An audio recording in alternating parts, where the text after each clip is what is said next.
Hey everyone, thanks for tuning in. If you're new here, consider subscribing. It really helps keep these stories coming. And while you're here, let me know in the comments where you're listening from. Now, sit back, relax, and let's get into the story. The alert came in like a mistake. It wasn't a siren, it wasn't a phone call. It was that sharp, flat vibration against the nightstand, the kind that grabs your bones before you're fully awake. My screen lit the bedroom with a cold square of white. Emergency alert. Shelter in place. Do not make a sound. Lock doors. Stay inside. Remain silent. If you hear movement outside, do not speak, do not call out. If you are not alone, communicate by text only. This is not a test. No county logo, no familiar amber header, no weather map. Just a block of text that looked like it had been typed by someone who didn't have time for punctuation. For a second, I thought it was one of those hacked broadcast things people share online, some creepy prank meant to go viral. But the alert tone was the one reserved for the highest tier, the one that pushes through do not disturb, the one that usually means tornado or wildfire or leave now. I sat up slowly, the sheet sliding off my chest. The room was warm from the heater, but my skin went tight anyway. I didn't move my feet. I didn't reach for the lamp. I held the phone close and read it again. Outside, my street was never truly quiet. I lived in a normal neighborhood in Columbus, Ohio, north of downtown, where the steady hum of traffic from Interstate 71 never completely vanished. You could always hear a distant engine, a dog collar clink, someone's television leaking through apartment walls. That night, after the alert, it was as if someone had reached up and twisted the city's volume knob down. Even the interstate sounded far away. I kept my breathing shallow, more out of instinct than logic. Somewhere in the building, a refrigerator clicked. Pipes ticked. The air vent whispered. The familiar sounds of a place that was still alive. Then came a softer sound that didn't belong. A careful scrape, like rubber against concrete. It was distant, maybe outside, maybe in the hallway. I couldn't place it. My mind threw images at me anyway. Someone dragging a foot, someone moving a cart, someone shifting a heavy bag. I held still, staring at the closed bedroom door as if it could blink. My name is Evan Mercer. I'm 32. I work facilities maintenance for a mid-size medical office complex, mostly HVAC filters, access doors, lighting, water shutoffs, boring things that only matter when they fail. I'm not trained for emergencies beyond the kind that involves sprinklers, smoke detectors, and building codes, but I know how locks work. I know what positive pressure means in a stairwell. I know the difference between a door that latches and a door that only looks closed. I slid my thumb across the screen and opened my messages without making the key click sound. I'd never even thought about phone noises as something I'd need to manage, but the alert had planted the idea. A text from my sister Marin blinked at the top, time-stamped 12:47 a.m. "Are you up? Did you get it?" I typed slowly, holding the phone close so the tiny taps wouldn't echo off the drywall, which was ridiculous, but fear makes rules. "Yes, I'm inside. What is it?" She replied almost immediately. "I don't know. I'm at the hospital. They told everyone to shut doors and stop talking. It's not weather. People in the ER are getting brought in for panic injuries. Nobody is explaining. Stay quiet." I stared at the phrase panic injuries and my brain filled in the blanks with nothing useful. Then another sound. A faint, measured thump. Not in my apartment, in the hallway, like someone putting a hand on a door, not a knock, not a bang. A test. The building I lived in was a 3-story walk-up built in the late 1970s. Cheap exterior brick, interior hallways, wooden apartment doors with peepholes. Each unit had a standard handle set and a deadbolt. The deadbolt was mine. The handle set was whatever the landlord bought in bulk. I didn't stand up fast. Fast makes noise. I moved like I was in someone else's house at night. My phone light was enough to see the outline of my dresser, the shadowed shape of my work boots near the closet. I stepped into my socks and glided toward the bedroom door, keeping my weight centered, heel barely touching. I pressed my ear near the door without touching it. Touching makes the door vibrate. Vibrations carry sound. At first, I heard nothing but the steady hush of air through the vent. Then came a sound that made my throat close. A soft metallic click, like a fingernail on a latch. And then, very faintly, the sound of a handle being tried. Turned a fraction, released, turned again, as if whoever was doing it didn't want the latch to clack. As if they were listening for the tiniest reaction. My stomach went cold. I backed away from the bedroom door and moved into the living room with the same careful steps. I didn't have a fancy security system. I had a cheap door wedge I used sometimes when the landlord's maintenance guys came through to fix plumbing, and I didn't want my cat slipping out. The wedge was rubber, bright orange, and it lived under the kitchen sink. I lowered myself onto my knees and opened the cabinet slowly, holding the door with my fingers so it wouldn't bump. The wedge was there. I slipped it free. The main door to my apartment was across the small living room. I could see the thin line of hallway light under it. Another careful click outside. Another handle test, this time closer. Too close. I crawled. I'm not proud of that, but crawling kept my center of gravity low and kept my socks from scuffing. I placed my palm on the carpet, moved my knee, moved my other knee, and got to the door. The deadbolt was already locked. I checked it anyway with a fingertip, not turning, just confirming it was engaged. Then I eased the rubber wedge under the door from the inside and pushed it in until it bit.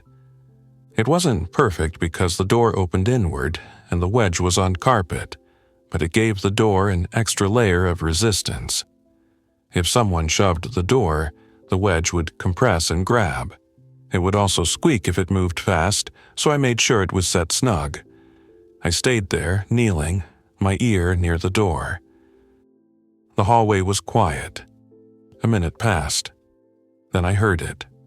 A soft step and another soft step, like someone walking with deliberate control.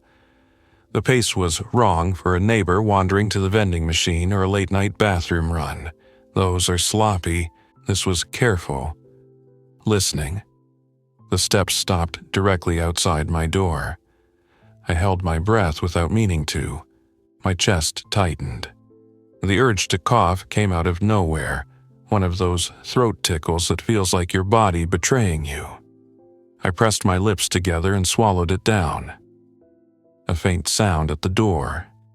The deadbolt being touched, not turned, just tested. A finger across metal. Then the handle moved slowly, with a control that made my skin prickle. Whoever it was didn't yank it. They rotated it like they knew exactly how much pressure would make the latch retract without a loud snap. The latch held. The handle returned. Silence. I expected a knock next. Something impatient. Instead, I heard a quiet exhale. Not mine. The air outside my door changed tone, like a person had leaned close, like they were listening through the crack around the frame, like they wanted to hear me breathing. I froze so hard my knees started to ache. Seconds stretched. The hallway light under the door stayed steady.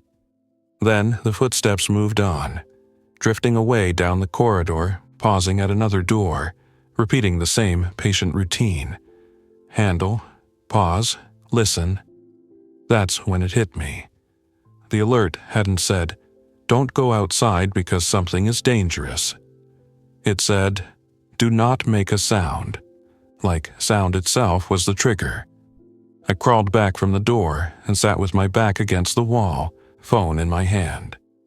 My heart hammered, but I forced myself to breathe through my nose, slow, tiny. I typed to Marin. Someone is in the hall trying doors. Quietly, like they're listening. Her reply came with a delay this time. We heard that too. Security locked the unit doors. They told us if we hear someone try a door, don't speak. No overhead announcements. Text only. Evan, do you have a solid place inside? I looked around my apartment. It was a one-bedroom with a living room, small kitchen, bathroom, and the bedroom. No interior closet big enough to hide comfortably. Windows on the street side. A flimsy sliding door to a tiny balcony in the back that faced the parking lot. Solid place. I knew what I did at work when there was a security concern. You pick a room with one door, you barricade, you reduce entry points, you stay away from glass, and you keep a line of communication. The bathroom was interior, no window. It was small, but it was the only space with no exterior wall. It had a standard hollow core door, though, the kind you can push through if you're determined. Still, it was better than a window. I typed back, bathroom, no windows. I can sit in the tub. Do that, she replied. And keep your phone on silent, no vibration. I hadn't thought about vibration. I set the phone to silent and turned off vibration entirely. Then I sat there, thinking about how ridiculous it would be if the thing that got me noticed was my phone buzzing against tile. I moved to the bathroom in slow motion, closing doors gently behind me. I didn't turn on the light. I sat on the closed toilet lid at first, then decided that if someone did get in, the tub gave me a lower profile and a hard surface to press against. I got in the tub fully clothed and sat with my knees drawn up back against the cold fiberglass. The building's plumbing made soft noises. Somewhere, someone's refrigerator hummed. The vent fan in my bathroom was off, but the ductwork still moved air faintly. And outside in the hall, those careful steps continued door to door. I tried to picture what kind of person moved like that. Not a drunk, not a lost neighbor, not a normal criminal. Normal criminals want speed. They don't want to spend time listening. I stared at the last line and felt a thin thread of relief. It wasn't just me. The sound in the hallway wasn't my imagination, but that also meant the hallway was being worked door by door like a methodical sweep. My mind jumped to the same ugly question over and over. How is someone opening the door just because they hear something? The alert had said it waits until it hears something inside, then it opens the door. That sounded impossible unless doors were already unlocked, or unless the thing had a way to open doors that didn't require brute force. A key, a code, a master tool. But even then, here's something implied it wasn't trying every door. It was choosing. Like sound was a beacon. I held my breath again and forced myself to stop.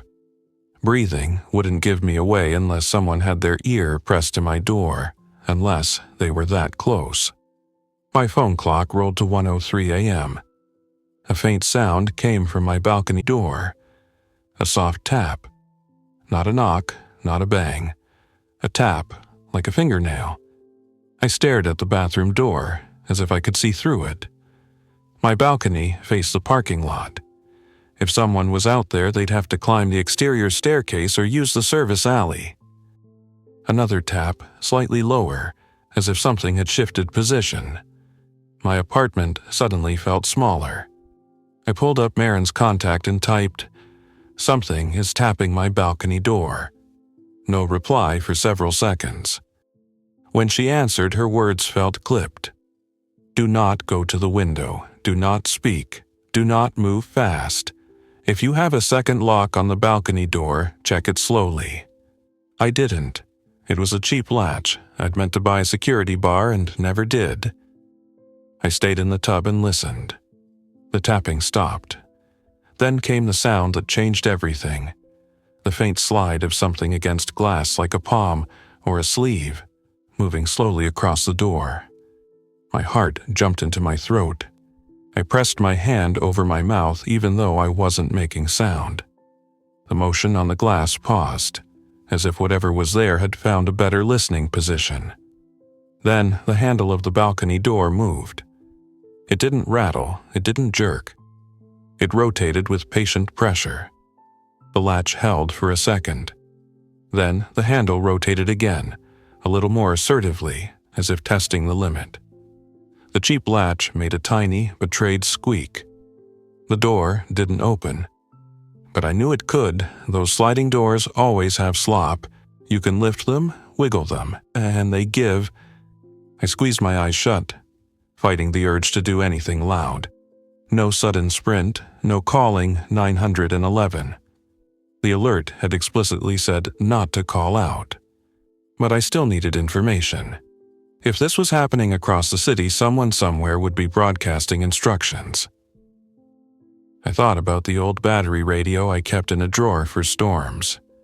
I'd bought it after a power outage that lasted 2 days, then forgot about it. It was in the living room. Getting it would mean crossing my apartment, opening drawers, risking a scrape. But information mattered. If the power went out, my phone would be my only light, and my battery would become my lifeline. I waited until the balcony handle stopped moving. Silence. Then, in the hall, footsteps again, closer now. Maybe the person had moved to my side of the building. Maybe they'd finished a loop and were coming back. The idea of being pinned between someone in the hall and someone at the balcony door made my skin crawl. I moved. Not fast, not loud, but I moved with a decision. I stepped out of the tub, keeping my socks planted on the bath mat. I opened the bathroom door slowly, holding the knob so it wouldn't click. I paused, listening, before moving into the living room. The line of hallway light under my front door was still there. The wedge was still set. The balcony door was a dark rectangle in the back. The blinds were closed, but the thin slats let in parking lot light. I kept my eyes away from it. I went to the drawer where the radio was stored and eased it open with 2 fingers. The drawer runners were old. They could squeal if you yanked them. I didn't yank. The radio was there, a compact black unit with a crank handle and a tiny solar panel. It could run on batteries too. I hadn't used it in a year. I checked the battery compartment gently, batteries still inside. I turned the volume knob all the way down before I turned the power on. The radio's tiny screen glowed dimly. I moved the tuning wheel to NOAA weather frequencies from memory because, for storms, that's the standard, and then remembered, NOAA would be weather, not whatever this was.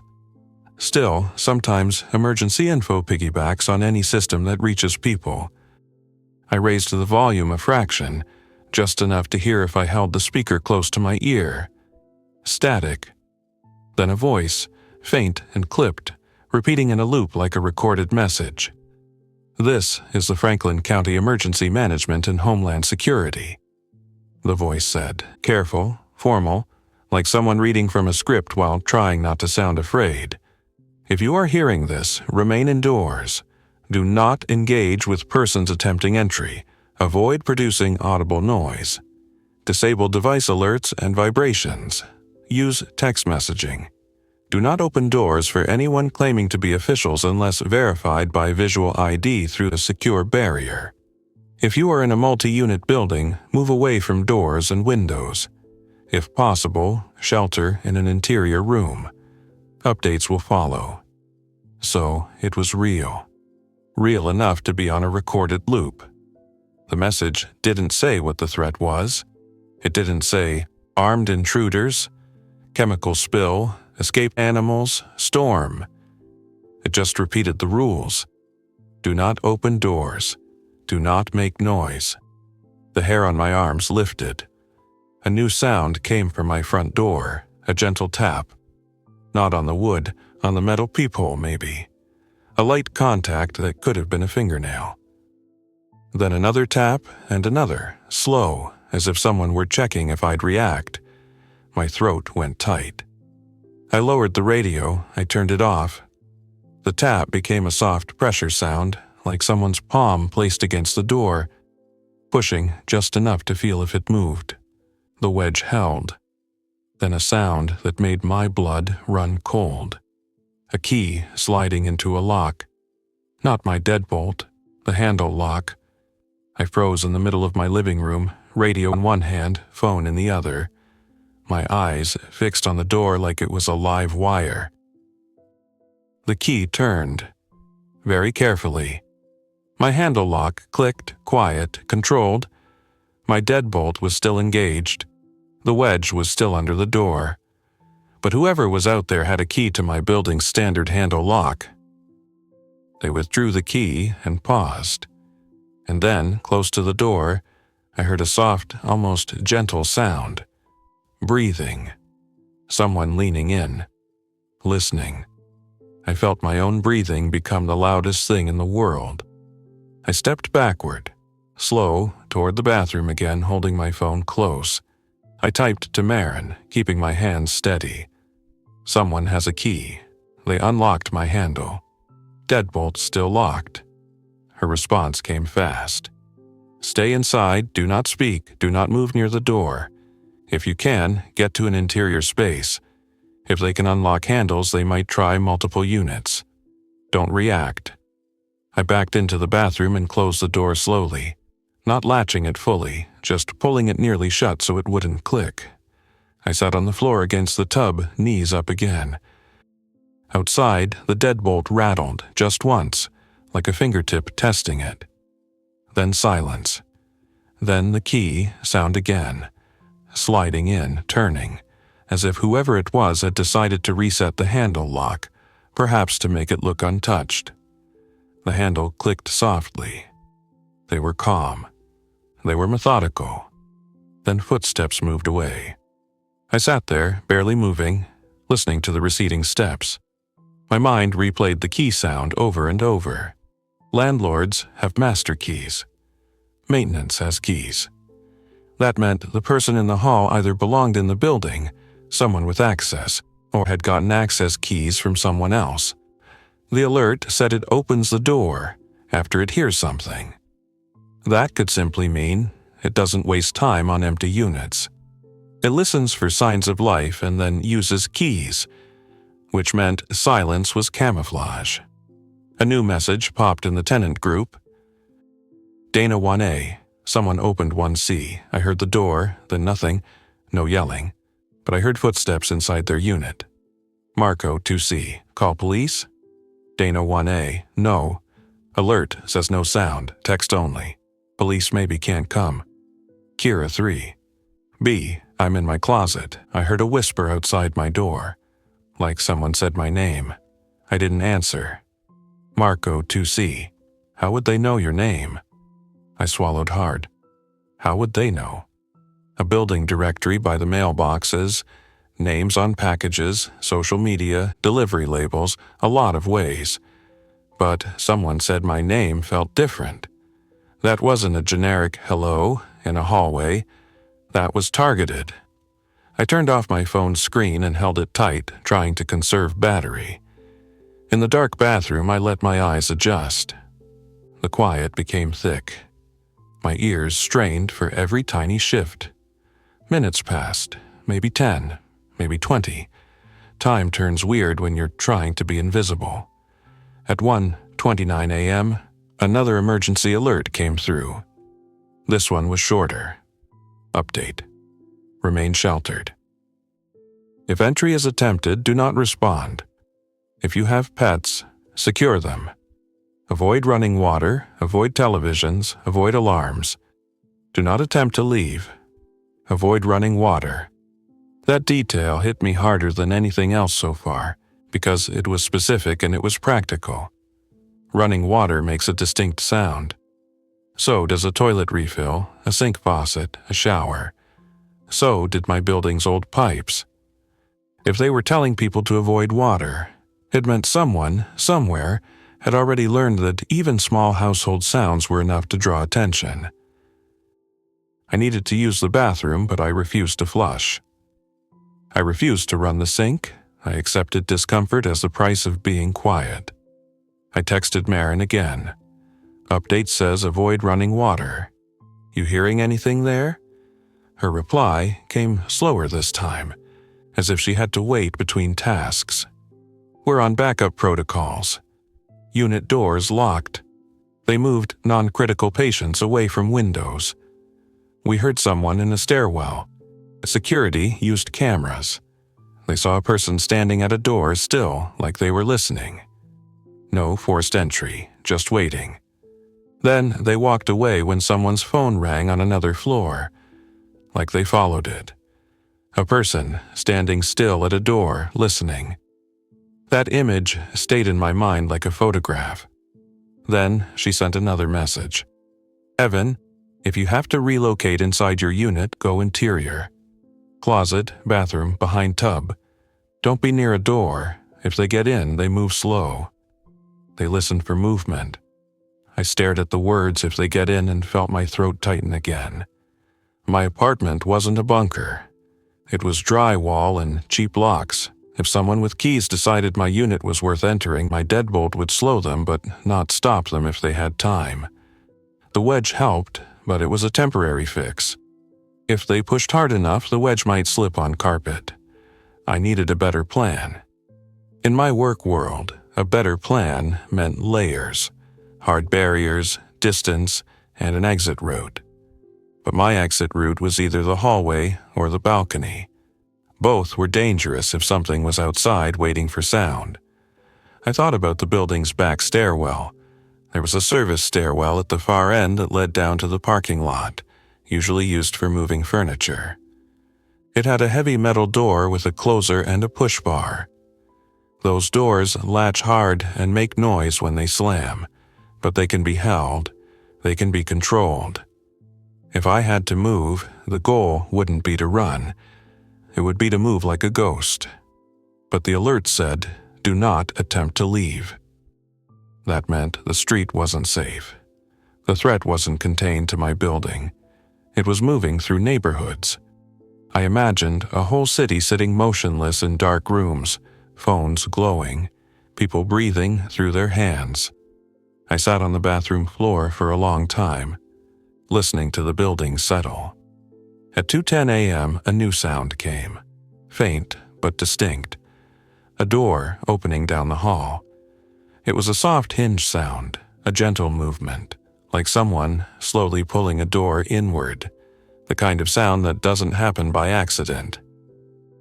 Then, after a pause, footsteps inside that unit. A few steps. A stop. A pause. Then a short, muffled sound that might have been a voice cut off quickly.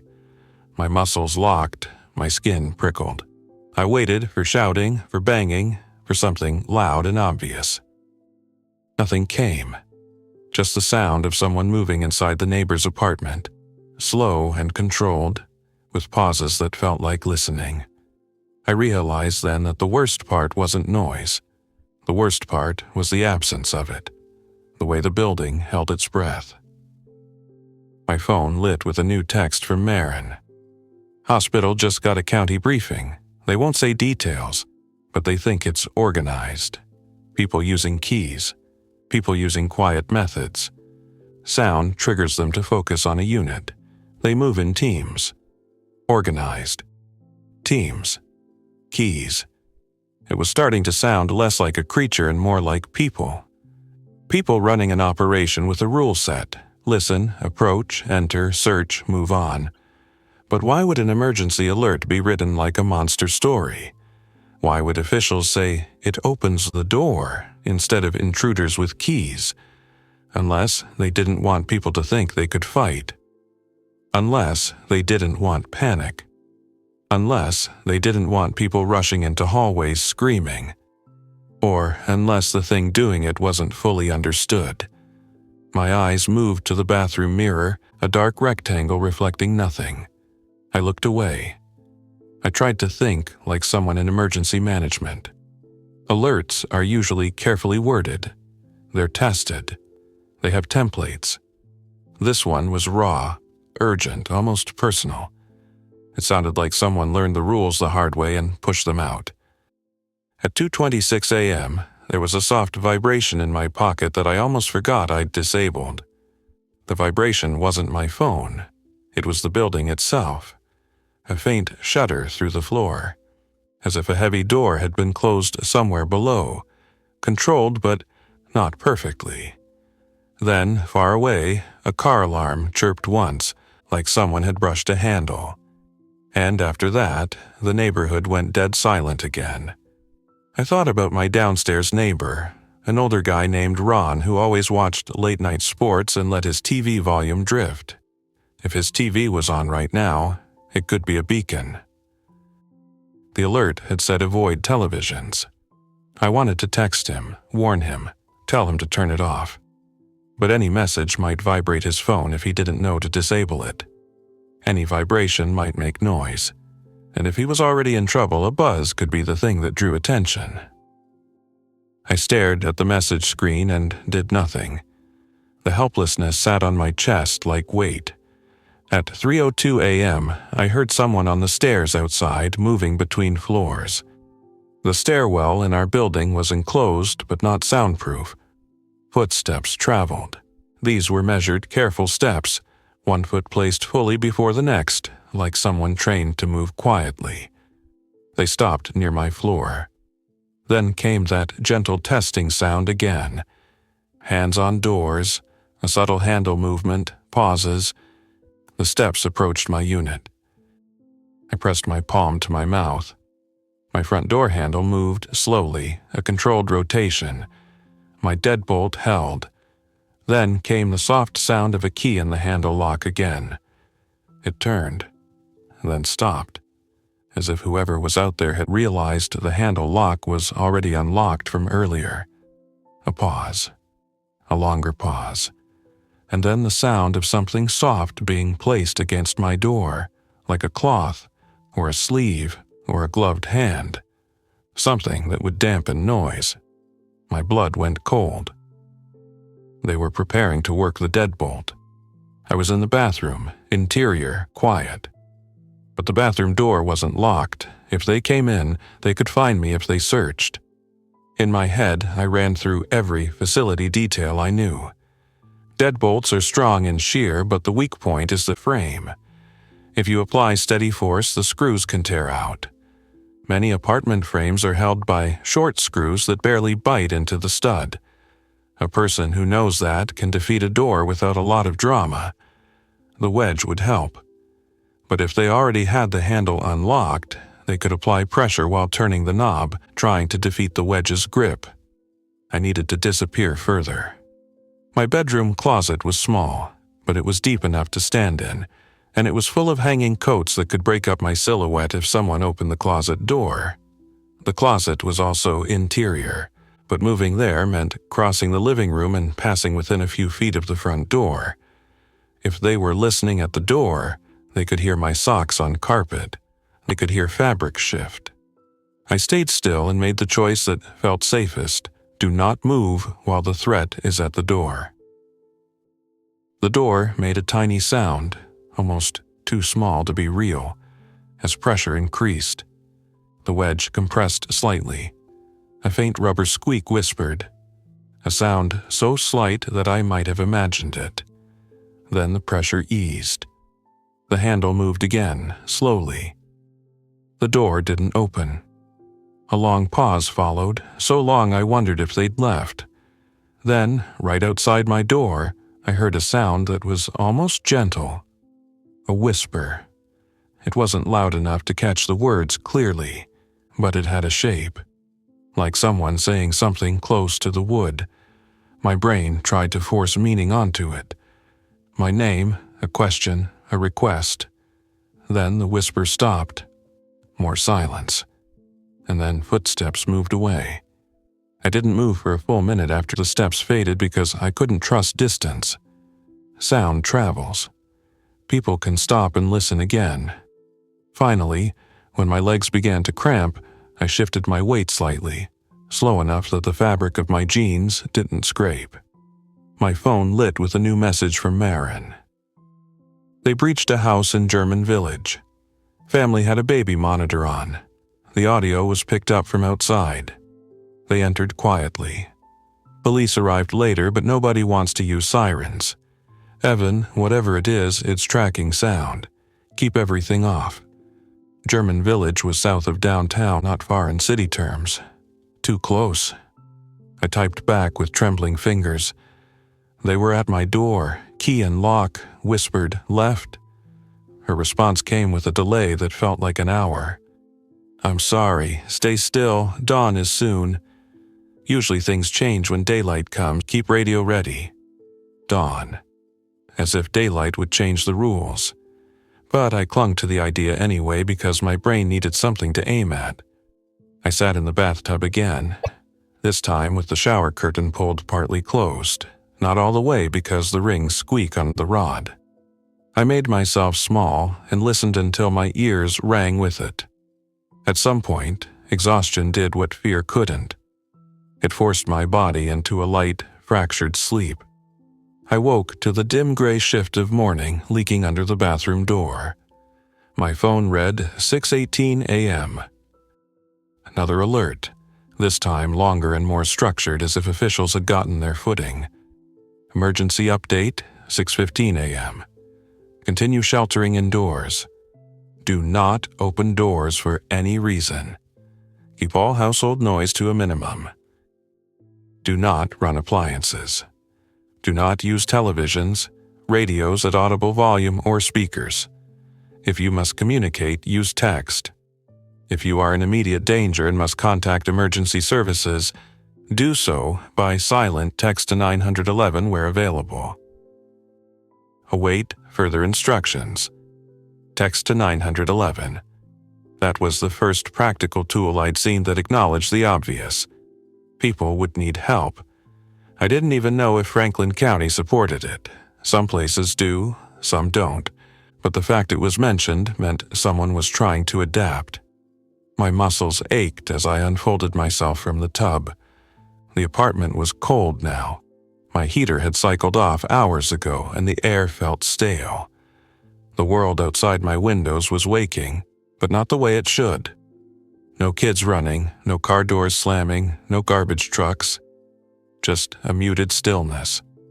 I crept to the living room and glanced toward the blinds without touching them. Through the thin slats, I could see the parking lot. There were cars. Some with doors open, frozen mid-action like someone had gotten out and never finished closing. A shopping cart tipped on its side. A plastic bag caught on a fence, barely moving. And at the far end, near the service alley, I saw a figure standing beside a sedan. They weren't breaking in, they weren't rushing. They were simply standing there, head slightly tilted, as if listening to the building itself. My stomach tightened. I stepped back from the blinds. If they were out there in daylight, then dawn hadn't ended anything. I checked the tenant group chat.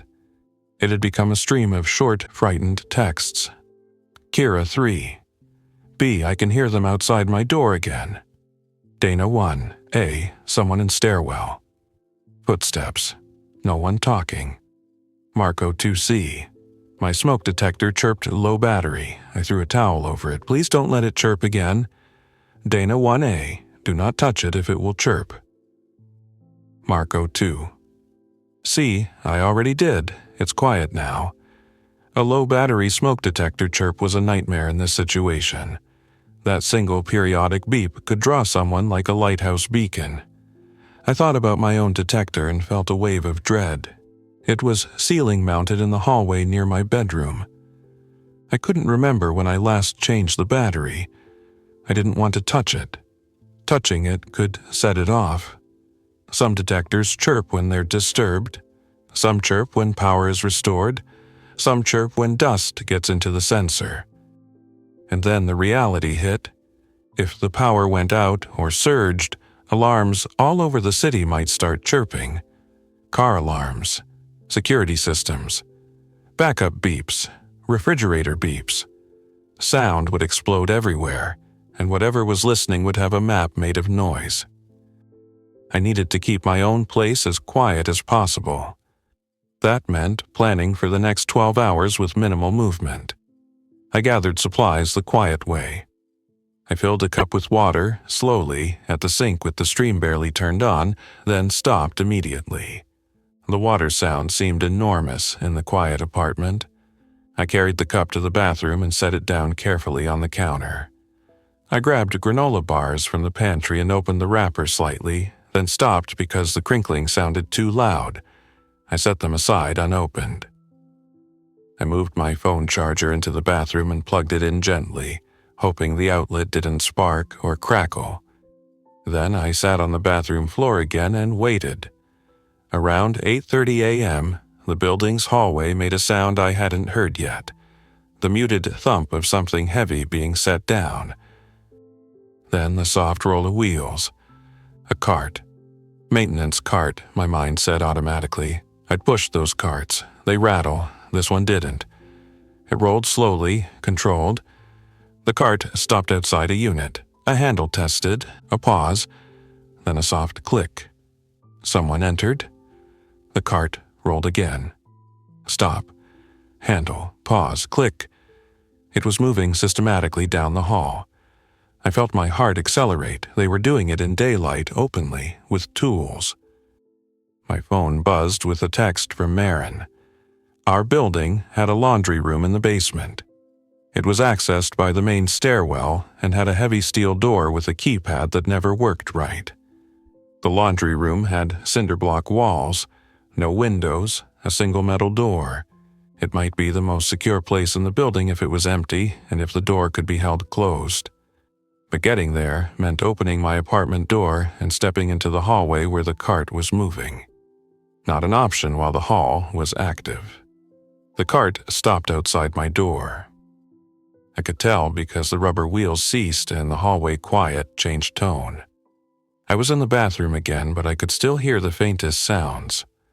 A soft metallic clink, tools shifting. Then a gentle touch at my door, like a finger confirming the wedge's position by feel. I went completely still. A key slid into the handle lock again. It turned. Then the deadbolt knob moved. Slow. Testing.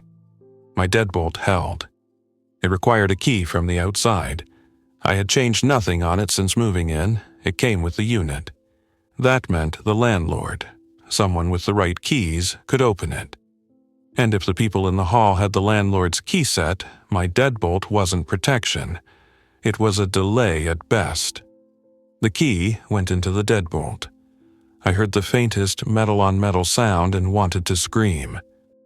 The key turned. The deadbolt retracted. My wedge became the last barrier. Pressure came against the door, controlled, steady. The wedge compressed. The carpet gave. The door shifted a fraction with a soft groan.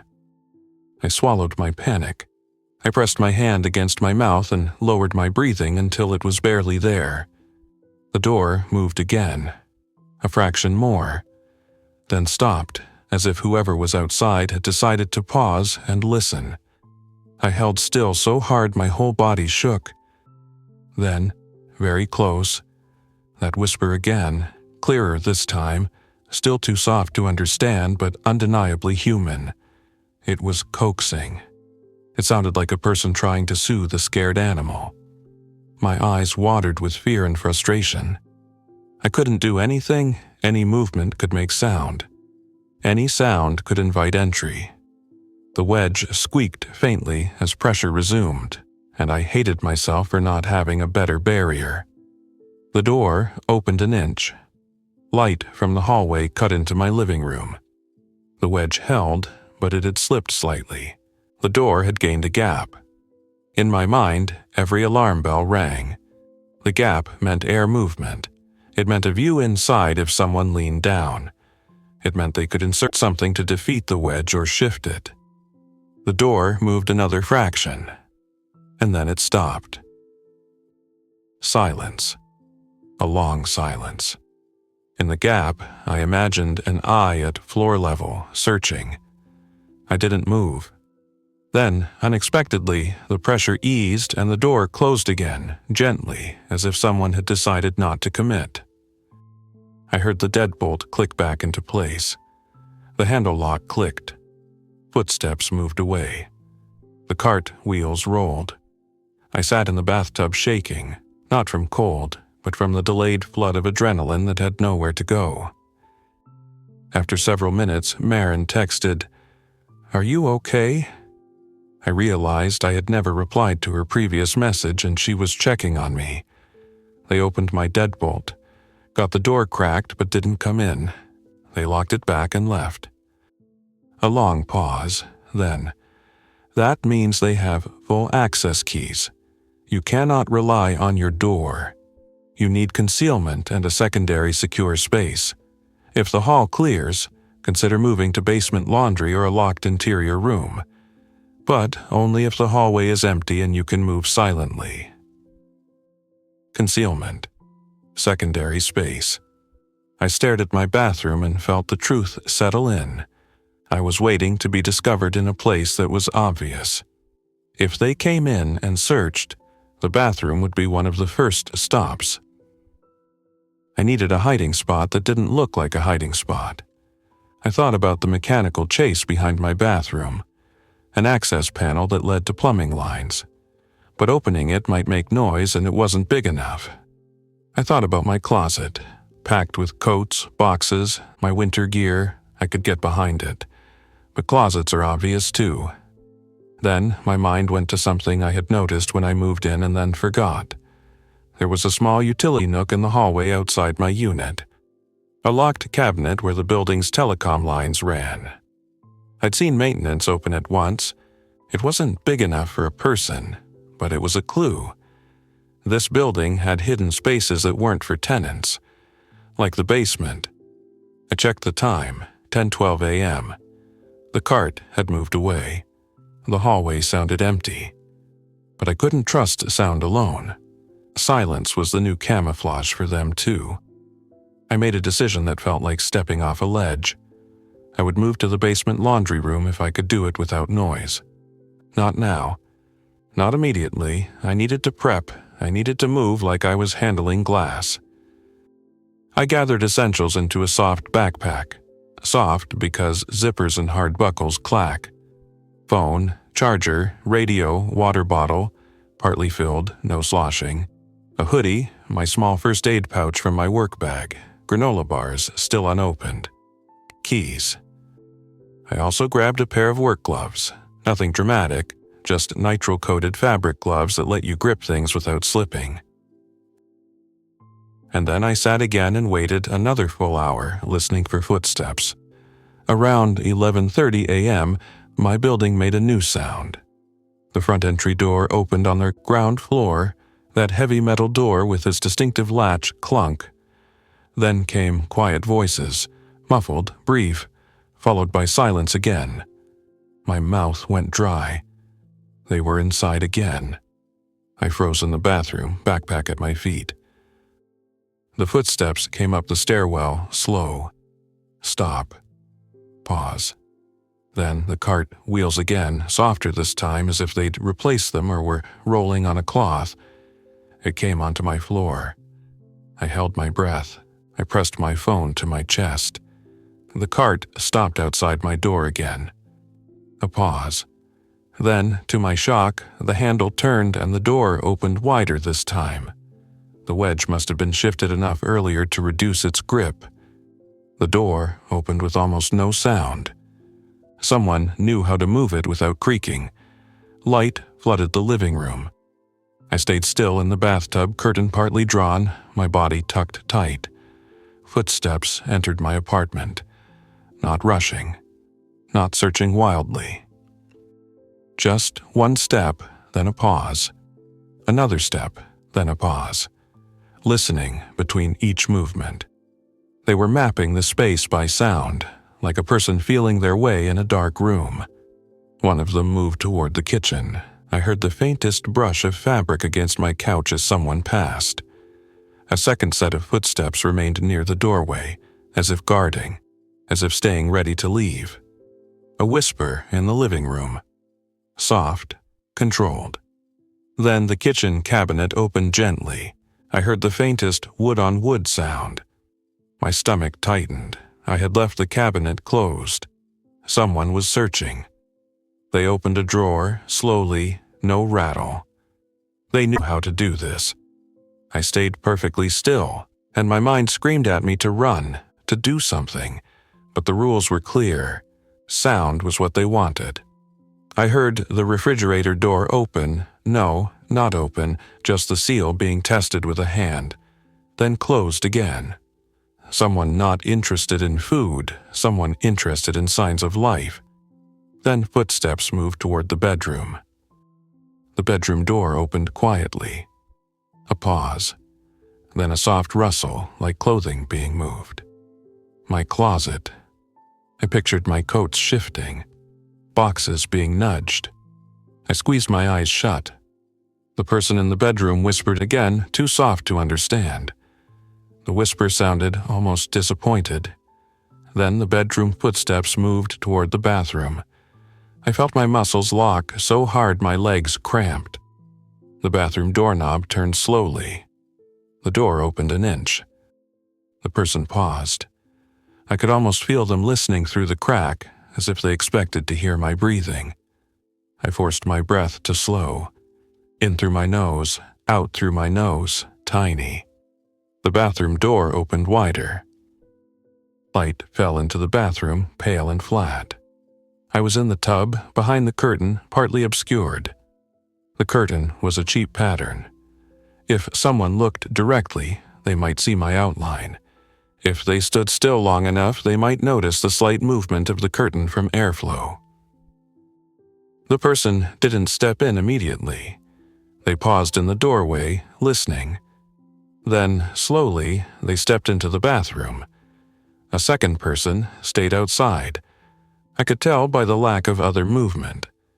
The one in the bathroom took another step, careful, and stopped near the sink. I heard a quiet sniff, like someone smelling for something. Then the shower curtain moved. Just a few inches. My heart slammed against my ribs. The curtain moved again, further, and bright bathroom light spilled onto my face. For a fraction of a second I saw them. A person in plain clothes. Dark jacket, gloves, face partially covered by a scarf or mask. Not a costume, not theatrical, practical, eyes focused, calm, unhurried. They stared at me. I stared back. Everything in my body wanted to bolt, to flail, to make noise, to do anything but sit there like a caught animal. But I did the opposite. I stayed still. I didn't speak. I didn't gasp. I didn't move. The person held my gaze, head slightly tilted like they were assessing not just me, but my reaction. Then they raised one gloved finger and pressed it to the front of their mask in a universal signal, quiet. And then, this was the part that still doesn't feel real when I replay it, they gently let the shower curtain fall back into place, covering me again. They stepped backward. They left the bathroom. The door eased almost closed, but not fully latched. Footsteps moved away into my living room. A whisper. Then the front door opened. The footsteps left my unit, and the door closed, softly. I sat in the tub shaking so hard my teeth clicked. I pressed my knuckles against my lips to keep them from clacking. They had found me. They had seen me. And they had chosen not to take me, not to hurt me, not to do whatever this operation was doing. Which meant one of two things. Either I didn't fit what they wanted, or they were following a rule I didn't understand. My phone lit in my hand with a new alert at 11:52 a.m. Emergency update. If you encounter individuals attempting entry, do not respond. If you are approached directly, remain still and silent. Do not run. Do not shout. If safe, remain out of sight.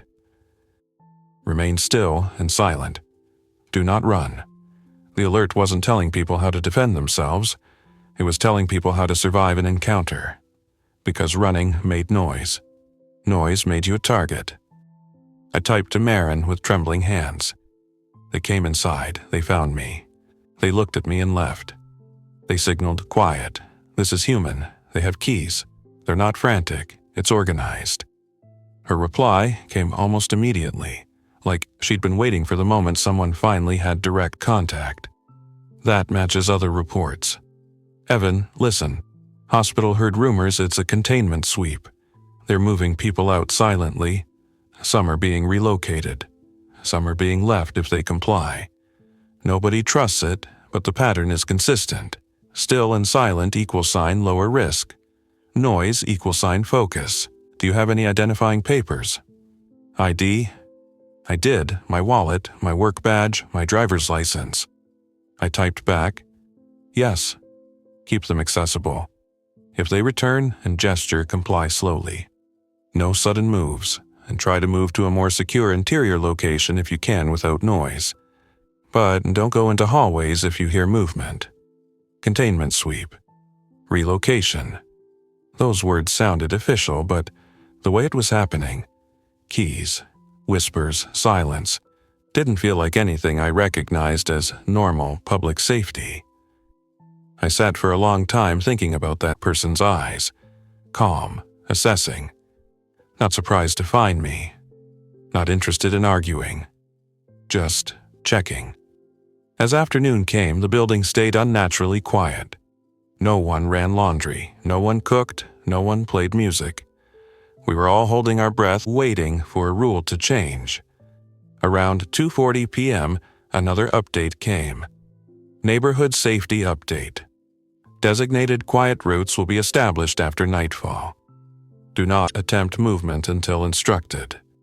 Stay away from windows. If you are in a multi-unit building, expect door checks. Comply by remaining still and silent. After nightfall. Designated routes. Door checks. It was like the city was being treated as a building under maintenance. Systems shut down, movement controlled, people managed like occupants during a drill. Except the drill was real, and nobody knew who was in charge. I sat in my bathroom as the sky outside shifted toward evening again, my backpack ready, my radio silent, my phone on low brightness. At 6:05 p.m., a new message appeared in the tenant group. Dana 1A. I think they took 1C. I heard soft steps. Then I heard a wheeled cart. Then 1C door opened, then nothing. Later, the door was shut. No yelling, no banging, just empty. Kira, 3B. They checked me again. They looked in my room. They left. Marco, 2C. What is happening? Who are they? Dana 1A. No one knows, but noise is bad. Please keep quiet. I stared at the phrase later. The door was shut and felt my stomach twist. If they were relocating people, they were doing it without any of the visible infrastructure of evacuation. No buses, no sirens, no megaphones. Just quiet. At 7:18 p.m., the power flickered. Just a blink, lights out, then on. But in that one blink, somewhere in the building, a smoke detector chirped. A single sharp beep. Then another, from a different unit. Then a car alarm outside chirped once, as if the power surge had set it off. The city's quiet cracked. My whole body went tense. I could almost feel the shift in attention outside, like a predator's ears lifting. I held my breath. The car alarm chirped again, longer this time. A third chirp. Then it stopped, as if it had reset. But the damage was done. Sound had punctured the quiet in multiple directions. Within minutes, I heard movement outside the building. Footsteps in the parking lot.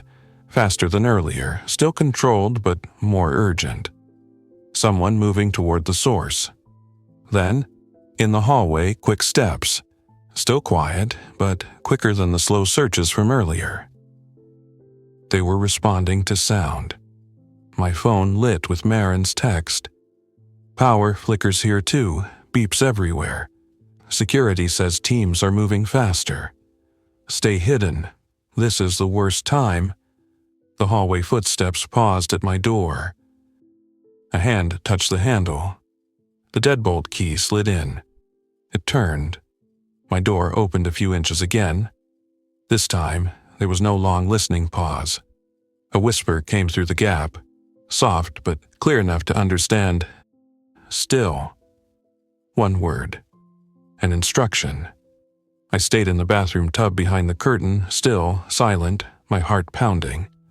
Footsteps entered, 2 sets. One moved toward the kitchen immediately. The other moved toward the bedroom. They were faster now, responding to the spike in sound. The bathroom door opened. The curtain shifted. I didn't move. The same eyes, maybe the same person, maybe not, looked at me for a second. Then they nodded once, like I was doing the correct thing. They let the curtain fall back. The bathroom door eased closed again. And then, this was new, they tapped twice on the wall near the bathroom, not hard, just enough to make a tiny vibration. 2 taps, then a pause, then 2 taps again. A pattern. My brain struggled to interpret it. Then I realized they weren't tapping for me to respond. They were tapping to mark something for their team quietly. A signal. The footsteps moved away, and I heard the front door close again, softly. They were not taking me. They were marking me. For later? For safety? For control? I didn't know. But I knew one thing with absolute clarity now. The rules of this event were not about fighting. They were about surviving a system that had decided the loudest people were the problem. Night fell fully, and outside, the city stayed dim and tense, as if everyone had agreed not to draw attention from the sky. At 9:03 p.m., a final alert came through, longer than the others. Quiet route instructions. If you are instructed to relocate, move slowly. Carry only soft items. Keep devices silent. Do not speak. Follow hand signals. If you are not instructed, remain indoors. Remain still when approached. Do not attempt to join groups outside. Updates to follow. Hand signals. Follow groups. Relocation. It was official enough to sound like a plan and vague enough to make my skin crawl. I sat on my bathroom floor in the dark, listening to the building, and tried to decide what was worse. Staying where I was, marked and waiting, or moving into the unknown along a quiet route, guided by people who entered homes with keys and whispered through doors. At 10:17 p.m., I got a text from an unknown number. No name, no context. Just a single line. Be ready in 15. Bag soft, shoes off until outside. My blood turned to ice. I stared at it until the letters blurred. Then I typed the only question I could think of, and even that felt dangerous. Who is this? No reply. A second message arrived. Unit 2B. Do not reply again. Unit 2B. That was me. They knew exactly where I was. They had my number. They were instructing me not to respond. My hands shook. I wanted to text Marin immediately, but if the instruction was do not reply, maybe any outgoing text would be monitored. Maybe the risk wasn't sound at all. Maybe the risk was attention. I texted Marin anyway because I needed someone to know. Unknown number. Told me be ready in 15. Identified my unit. Said do not reply again. Her response came fast. That's happening to others. Some get moved, some don't. If you choose to comply, do it slowly, keep ID, don't speak. If you choose not to, stay hidden. I can't tell you which is safer. I read her last line again and again. I can't tell you which is safer. Neither could I. The hallway outside my door made the soft roll of wheels again. The cart stopped. A faint tap came at my door, not a knock, just a light touch, like someone brushing the wood. Then the whisper, close and calm. Evan. Bag. Now. They said my name like they'd said it 100 times. My throat tightened. My whole body screamed not to move. But the instruction from the alert echoed, if you are instructed to relocate, follow hand signals. This was the moment the story of my night stopped being stay inside and hope and became a choice with consequences. I stood up slowly in my socks, moving like a machine. I lifted my backpack, careful not to let the zipper clack. I slid my wallet into my pocket with a deliberate, silent motion. I put my phone in my hand, screen off. I left my shoes by the door like the text had said. I approached the front door without letting my socks scuff. I placed my hand on the deadbolt and waited, listening. No sudden sounds, no yelling, just controlled quiet. I unlocked the deadbolt. I eased the door open the smallest amount possible. In the hallway, 2 people stood close, faces partially covered, gloved hands relaxed, not pointing anything, not threatening, just present. Behind them, the cart. A third person farther down the hall, watching the stairwell. One of the 2 nearest raised a hand, palm down, and made a slow lowering gesture. Calm. Then they pointed to my feet, shoes off. Then they pointed down the hall toward the stairwell. Then they held up 2 fingers. 2 minutes, or second floor, or second route. Some kind of code I didn't know. I nodded once. No words. I stepped into the hallway in my socks, carrying my soft bag. The hallway smelled like dust and old carpet. The overhead lights were dim, maybe intentionally. Our building was a quiet tunnel now. As I moved, I noticed something I hadn't allowed myself to notice before. On some doors, there were tiny marks near the frame, subtle chalk or tape indicators placed low where a person's eye might miss them. Marks. Some doors had them, some didn't. I wondered, with a sick twist in my stomach, what the marks meant. We reached the stairwell. The person at the far end opened the heavy stairwell door slowly and held it, preventing the latch from clacking. We descended in socks, 1 step at a time, with the precision of people moving through a museum at night. On the ground floor, the building's front entry was cracked open, held by a wedge similar to mine. Outside, the street was dim and eerily still, no traffic, no laughter, no normal nightlife. And then I saw them. In the shadows across the street, between parked cars and the trunks of leafless winter trees, there were figures standing still, heads slightly tilted, listening. Not running, not shouting, not breaking things, just waiting for sound. The 2 people guiding me didn't look at them directly. They didn't engage. They simply kept us moving, low and steady, along the edge of buildings where sound would be dampened by brick and snow-damp grass. A quiet route. I understood then that the emergency alert hadn't been poetic. It hadn't been a horror line for drama. It had been a rule for survival in a city where sound had become the difference between being ignored and being found. And as we moved down the dark sidewalk of a real street in Columbus, heading toward a destination I couldn't see, I realized I had crossed an invisible line. I was no longer hiding from whatever was out there. I was now being processed through it. And the only way to stay alive, at least for the next hour, was to become as silent as the city itself. Thanks for listening. If you enjoyed this story, don't forget to like and subscribe. Your support keeps these creepypastas coming. Until next time, stay alert, stay safe, and never ignore the feeling that something is watching.